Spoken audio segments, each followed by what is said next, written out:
किस्मत ने बनाया था हुकूमत के लिए, उसको किस्मत ने बनाया था हुकूमत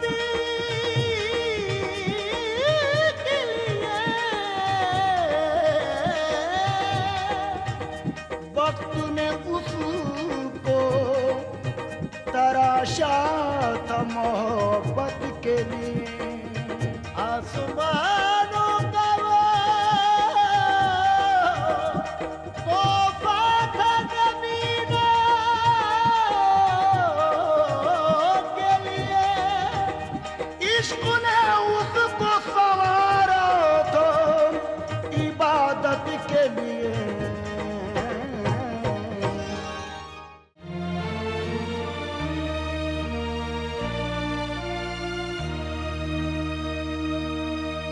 हम उस फनकार के दिल को टटोलना चाहते हैं जिसके हसीन गीत और नगमे उनके मालवा से लेकर हमारे आगरा तक गूंज रहे हैं।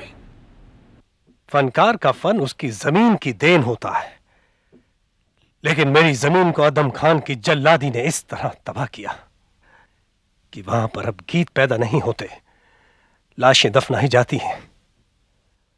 मेरे नगमों की आवाज का आपके हुक्म से गला ही घोट दिया गया है शहंशाह। यह झूठ है। जो कुछ भी हुआ उसके लिए हमारे हुक्म को कसूरवार नहीं ठहराया जा सकता। अगर कसूरवार है तो आपकी जिद, जिसने हमारी दोस्ती को कबूल नहीं किया। खैर, जो गुजर गया है हम उसे भूल चुके हैं और आपसे भी यही उम्मीद रखते हैं। जो गुजर चुका है वो आपके लिए सिर्फ वक्त है, लेकिन मेरे लिए वो एक ऐसा जख्म है जो शायद अब जिंदगी भर नहीं भर सकता। क्या मैं अपनी मालिका, अपनी जिंदगी रूपमती को भूल सकता हूं, जिसने मेरी मोहब्बत अपनी इज्जत की खातिर अपनी जान तक कुर्बान कर दी?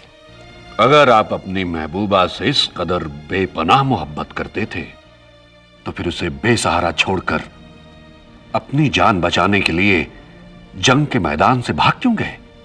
इसलिए क्योंकि मैं अपनी रियाया की जिंदगी से खेलना नहीं चाहता था।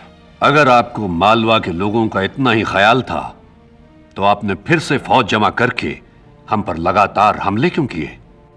क्योंकि आपके सिपाही मेरे इलाके में मेरे लोगों को हमारी शिकस्त के बाद भी कत्ल करते रहे, उनके घरों को लूटते रहे, उनकी औरतों की इज्जत लूटते रहे। मालवा के लोगों के साथ जो कुछ भी हुआ उसके लिए हमारे दिल ने भी खून के आंसू बहाए हैं। रानी रूपमती की दर्दनाक मौत का हमें भी कुछ कम मलाल नहीं। सब जानते हैं कि हमने आदम खान को उसकी इस कामयाबी के बावजूद इस जुर्म के लिए इतनी भयानक सजा दी कि देखने वालों की रूहें कांप उठीं। लेकिन इससे मेरी रूपमती तो वापस नहीं आ सकती। माजी पर हमारा कोई इख्तियार नहीं है, लिहाजा अब यही बेहतर होगा कि हम आने वाले वक्त के बारे में बात करें। हम जानना चाहते हैं कि 9 साल की इस मुसलसल परेशानी के बाद अब आप हमसे किस तरह के सुलूक की उम्मीद रखते हैं? जैसा शहंशाह चाहे। आप जीत चुके हैं और मैं एक हारा हुआ सिपाही हूं। मगर अब हम सब कुछ भूलकर फिर से आपकी तरफ दोस्ती का हाथ बढ़ाना चाहते हैं। यह आपकी दरियादिली है। नहीं, यह अल्लाह की मर्जी है। हम जानते हैं कि आप एक अच्छे शायर हैं, मौसीकार हैं। हमारी ख्वाहिश है कि आप मियां तानसेन के साथ हमारे दरबार की जीनत बने। अगर अल्लाह की यही मर्जी है तो यही सही। मियां तानसेन की संगत हमेशा मेरी आरजू रही है। अबुल फजल साहब, इनके रहने के लिए मियां तानसेन के करीब किसी मुनासिब रिहाइश का बंदोबस्त किया जाए। आपके हुक्म की तामील की जाएगी जहां पना। दरबार में शिरकत के साथ साथ मां बदौलत आपको 500 सिपाहियों की मनसबदारी भी अता फरमाते हैं। क्या आपको हमारी ये पेशकश मंजूर है? मुझे यकीन नहीं आता। आपने अपनी जिंदगी के 9 साल जाया करके अपने आप को मां बदौलत की इनायतों से महरूम रखा। खैर, अब भी वक्त है, जाइए और अपनी नई जिंदगी की शुरुआत कीजिए। शाहनवाज, मियां तानसेन को हमारे इस फैसले से बाखबर किया जाए और इन्हें बाइज्जत उनसे मिलवाया जाए।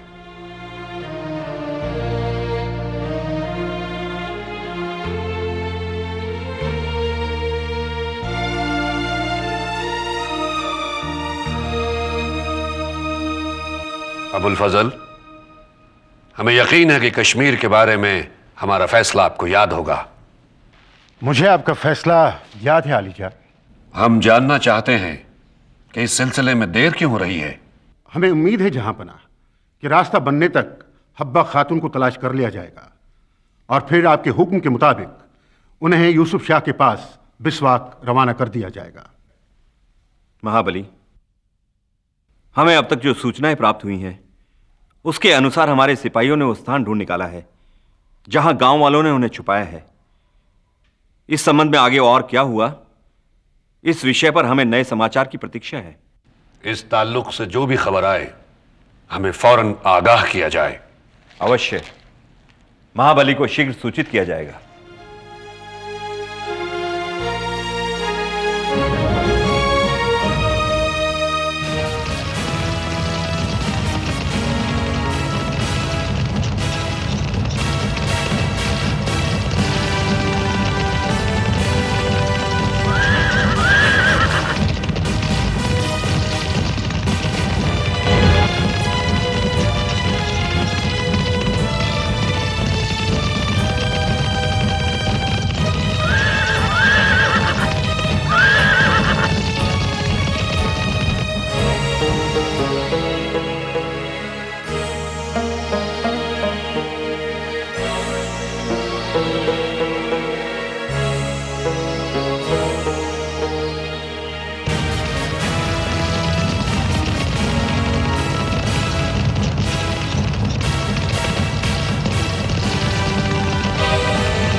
यूसुफ, यूसुफ तुम आ गए।